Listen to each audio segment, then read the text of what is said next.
Hello everyone, स्वागत है आप सभी का हमारे YouTube channel non tech study में।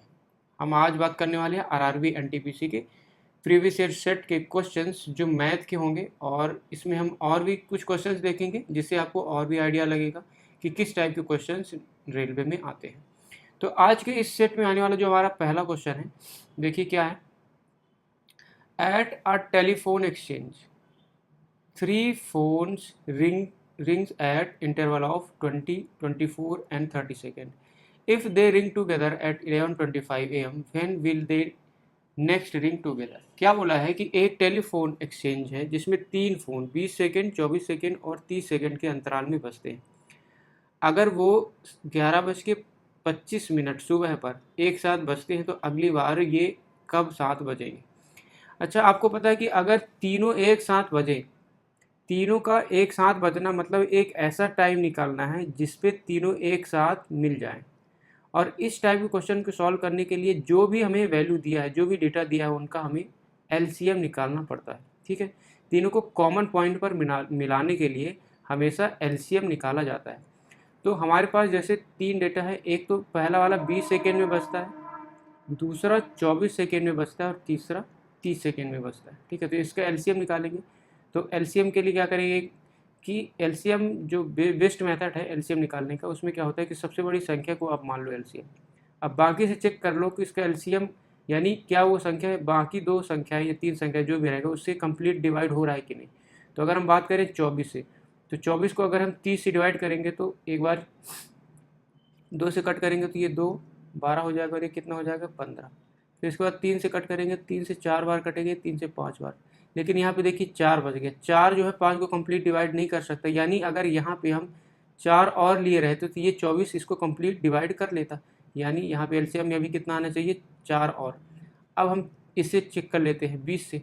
तो 20 और हमारे पास अभी एलसीएम क्या है ये, तो 0 से 0 कट गया, और ये 2 से इस 4 को कट कर देगा। मतलब ये 20 इसको कम्प्लीटली डिवाइड कर पा रहा है। यानी हमारा एलसीएम कितना हुआ, 4 3 12, 30 इंटू 4 यानी 120 सेकेंड। 120 सेकेंड यानी क्या बोल सकते हैं इसको, 2 मिनट।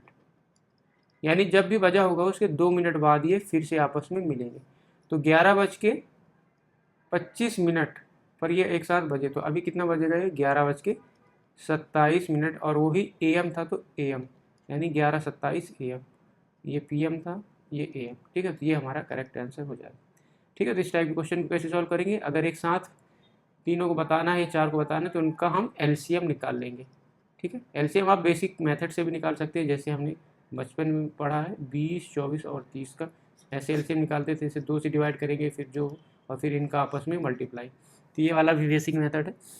चलिए बढ़ते हैं नेक्स्ट क्वेश्चन पे। नेक्स्ट क्वेश्चन है DI से, the below table gives rice production in each year. ठीक है, अब ये जो क्वेश्चन पूछा उसको हमें पढ़ के बताना है। तो यहाँ पे राइस का प्रोडक्शन, उसका यहाँ पे वैल्यू दिया है, और यहाँ पे ये क्या दिया है, year. What is the increase percentage of production in 2029 compare to 2005। यानी हमें लेना है 2005 का और 2009 का। बोला कि इंक्रीज परसेंटेज 2005 की तुलना में 2009 में उत्पादन का कितना प्रतिशत बढ़ा, यानी यहाँ से यहाँ तक चेंज हुआ तो कितना परसेंट चेंज हुआ। यानी 325 से अभी जो 2009 में कितना हो गया, 495। तो ये कितना प्रतिशत बढ़ गया ये हमें बताना है।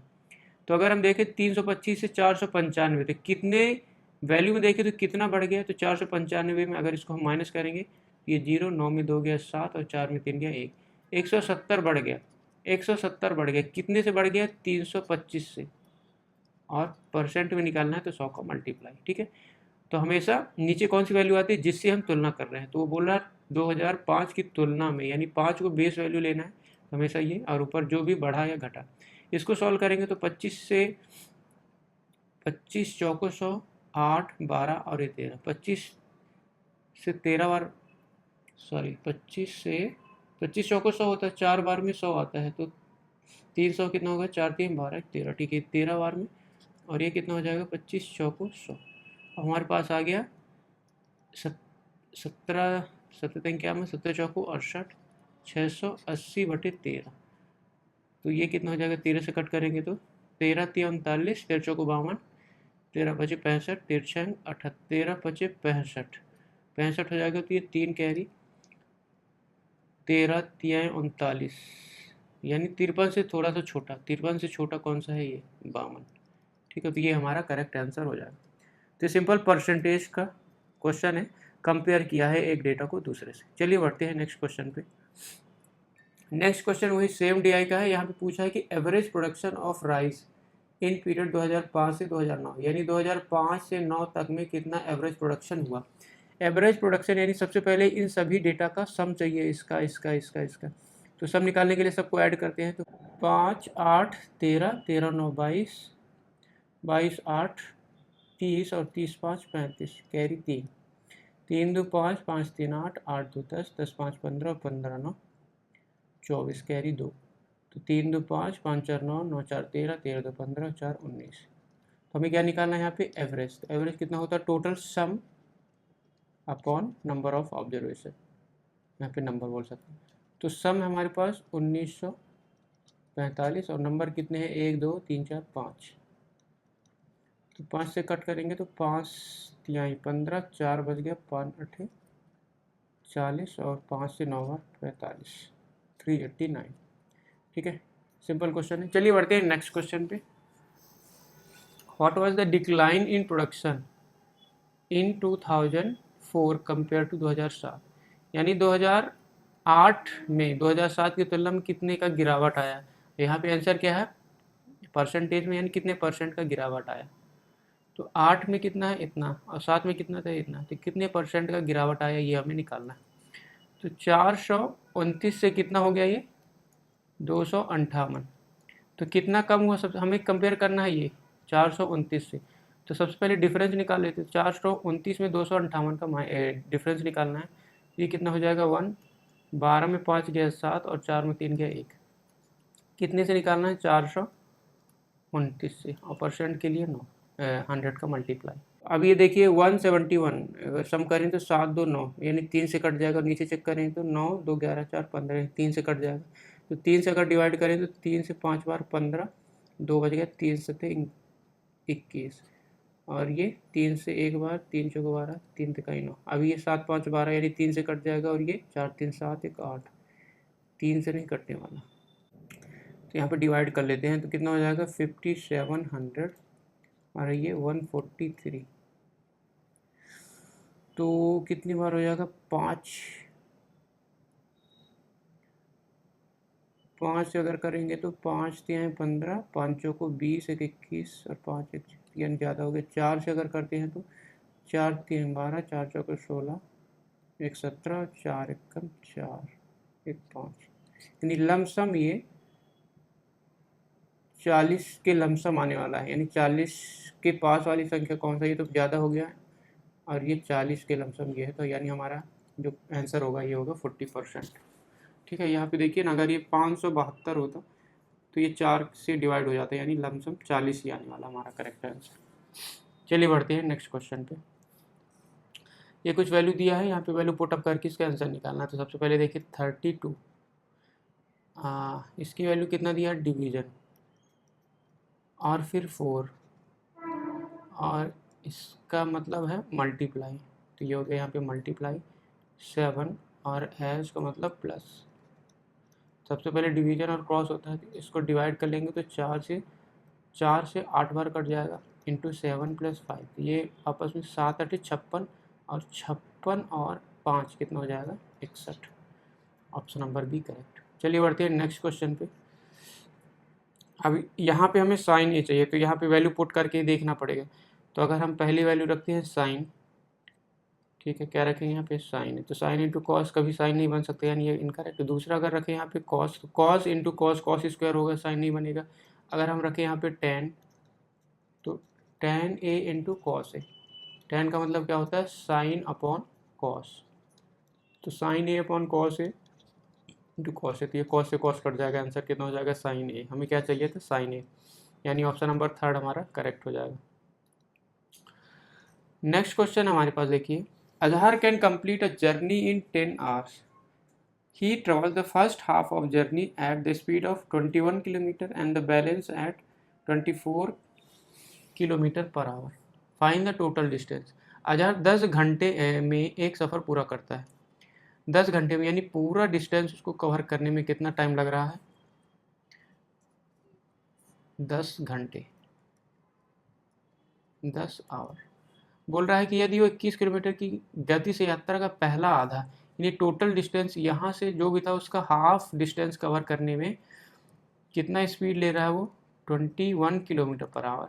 और जो बचा हुआ हाफ है उसको वो 24 किलोमीटर पर आवर की स्पीड से चल रहा है। तो बोल रहा है कि टोटल डिस्टेंस हमें निकालना है, टोटल डिस्टेंस।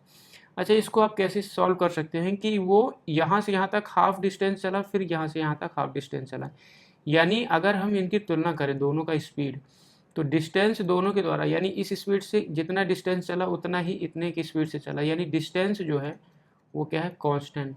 यानी जो दूरी चला गया है अलग अलग स्पीड से, अलग अलग चाल से, तो उनके द्वारा दूरी तो कांस्टेंट यानी दूरी फिक्स कर दिया गया।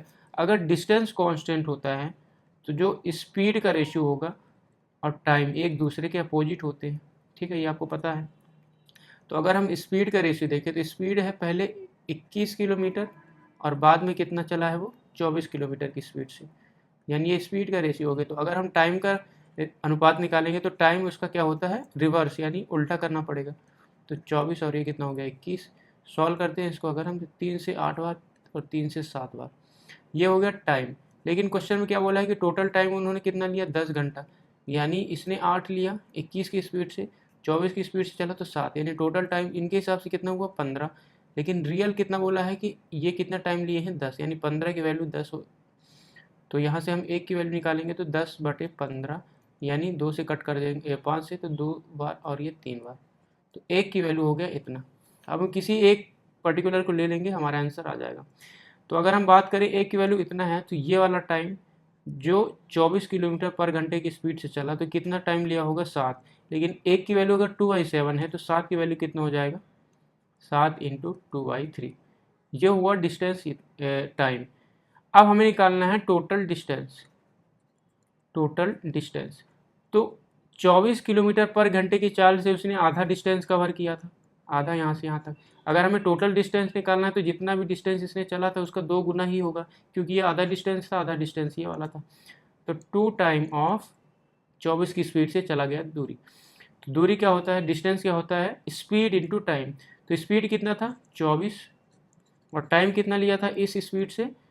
7 इंटू 2/3। ठीक है, सॉल्व करते हैं। 3 8 24, तो 2 इंटू 8 कितना हुआ? 16 इंटू 7 गुणा 2 14, तो कितना हो जाएगा? 16 चौको 64, कैरी 6, 16 कम 16 6 22, यानी 224 किलोमीटर है इसमें। 224 किलोमीटर हमारा आंसर हो जाएगा। ठीक है, बेसिक मेथड से भी आप कर सकते हैं, डी मानना पड़ेगा। ठीक है, उसको बेसिक से भी कर सकते हैं। चलिए बढ़ते हैं नेक्स्ट क्वेश्चन पे।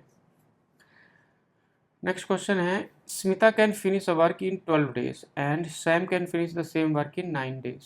After working together for 4 days they both leave the job. What is the fraction of unfinished work.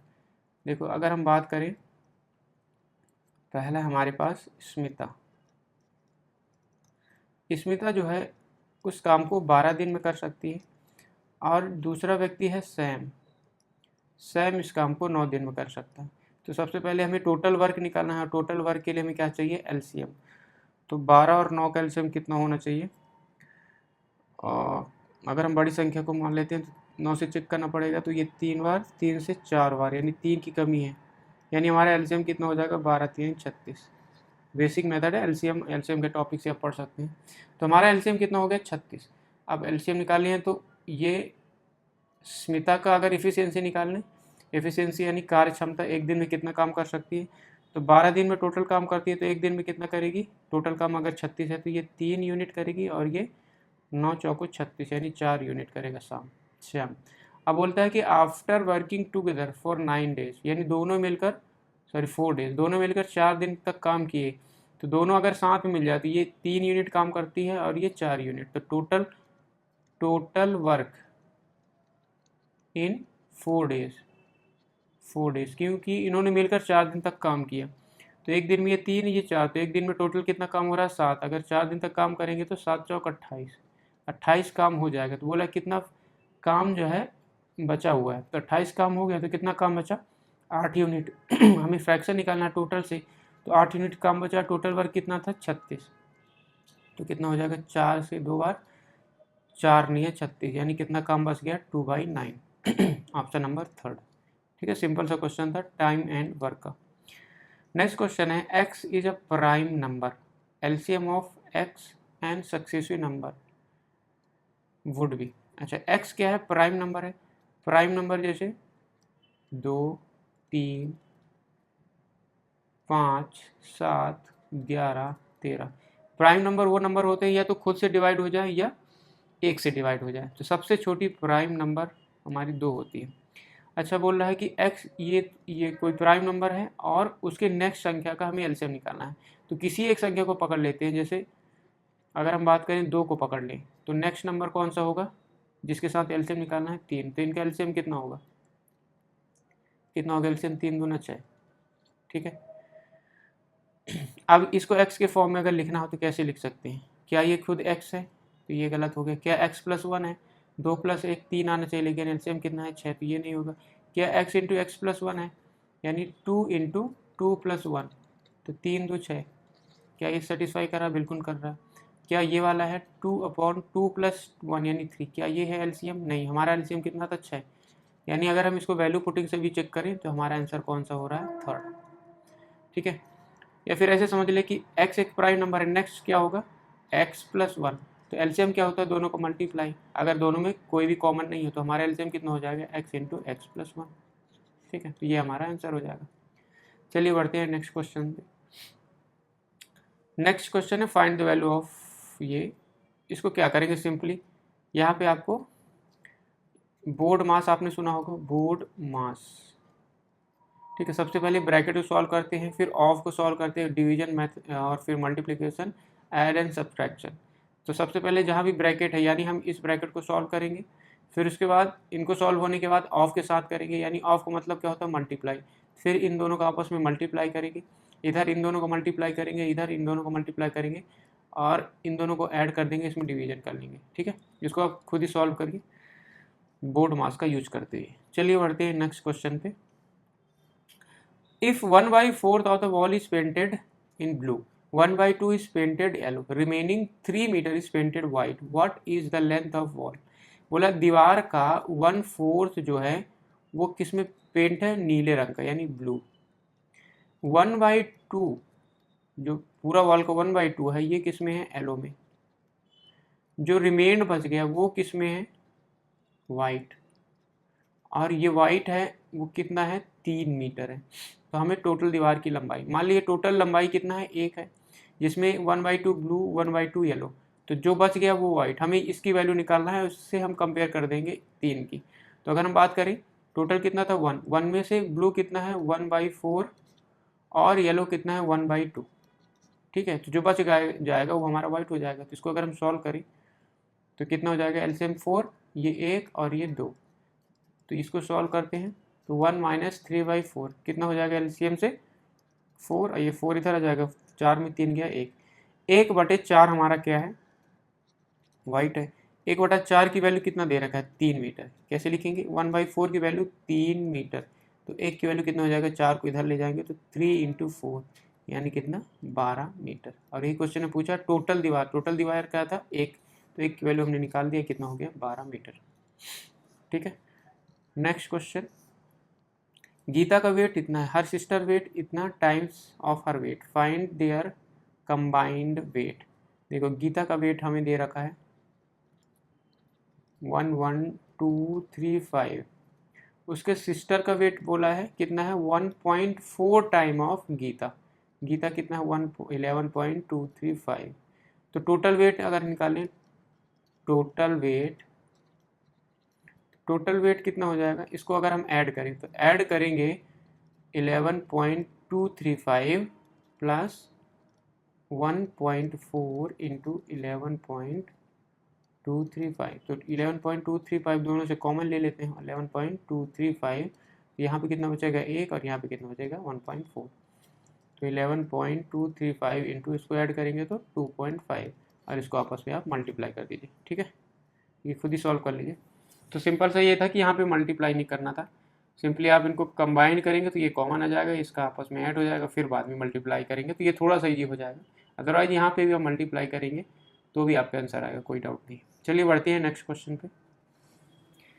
तो यहाँ से आपको एक बात तो समझ में आ गया कि यहाँ पे कोई ऐसा क्वेश्चन नहीं आ रहे हैं जो आपको लग रहा है कि हार्ड है। ये अगर आपको बेसिक उस टॉपिक का अगर आपको बेसिक पता है तो आप इन क्वेश्चंस को ईजिली कर सकते हैं। तो रेलवे की तैयारी करने में आपको मैथ और रीजनिंग इन दोनों का बहुत ज़्यादा टेंशन लेने की ज़रूरत नहीं है।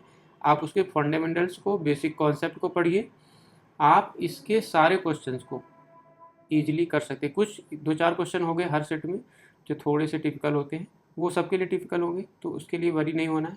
आपको बेसिक जो इसके रूल्स हैं, जो फॉर्मूला है, वो आपको याद करना है, उनको आसानी से सॉल्व करने के लिए। चलिए नेक्स्ट क्वेश्चन हमारे पास है, if the angle of quadrilateral, चतुर्भुज के चारों कोणों का अनुपात दिया है। क्या हमको पता नहीं कि चतुर्भुज के चारों कोणों का योग कितना होता है? 360 डिग्री, यानी चारों कोणों का सम कितना होगा? 360। हमें निकालना है सबसे बड़ा कोण, यानी 13 की वैल्यू निकालना है। तो अगर इसको हम x के फॉर्म में मानेंगे तो कितना हो जाएगा? ये 3x, 5x, 9x और 13x। तो सबको ऐड करेंगे तो 5 3 8, 8 9 17 और 17 और 13, 17 3 20 और 10 30। तो 30x की वैल्यू कितना हो गया? इतना, 0 से 0 कट गया, x की वैल्यू आ जाएगा 3 से 1 और ये 2, x की वैल्यू आ गया 12 डिग्री। हमें निकालना है लार्जेस्ट क्या है? 13। तो 13x की वैल्यू निकालना है, तो 13 इंटू 12 कितना हो जाएगा? 13 से 2, 13 इंटू 2 26 और 13 कम 13 2 15, 156 डिग्री। ठीक है, इजी क्वेश्चन था। चलिए बढ़ते हैं नेक्स्ट क्वेश्चन पे। What smallest number should be added to the sum of square of 15 and 14 so that the resulting number is perfect square. बोला है कि 15 का स्क्वायर और 14 के स्क्वायर में क्या जोड़ दें कि ये परफेक्ट क्या बन जाए? Perfect square number. तो इसको सॉल्व कर लीजिए। 15 का स्क्वायर कितना होता है? 225 और 14 का 196।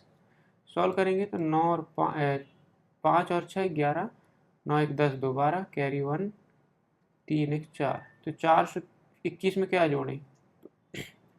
देखिए 21 का स्क्वायर कितना होता है? 441। ठीक है, और सबसे छोटी संख्या ही चाहिए, 441 चाहिए हमें, हमारे पास 421 है। तो इसको अगर माइनस करेंगे तो 0, 4 में 2 गया 2, यानी 20 अगर जोड़ देंगे तो हमारा परफेक्ट नंबर बन जाएगा।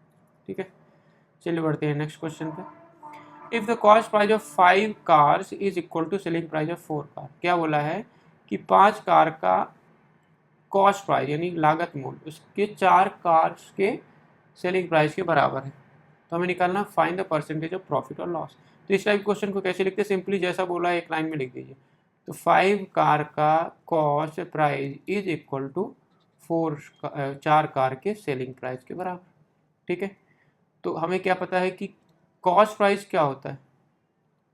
जो उसका लागत मूल्य यानी कितने में उसने खरीदा, और सेलिंग प्राइस क्या होता है? कितने में उसने बेचा। तो अगर हम इसका अनुपात निकाल लें, cost price upon selling price को इधर ले आते हैं तो कितना हो जाएगा? 4/5। यानी क्या था कि 4 रुपये का सामान खरीदा और 5 में बेच दिया।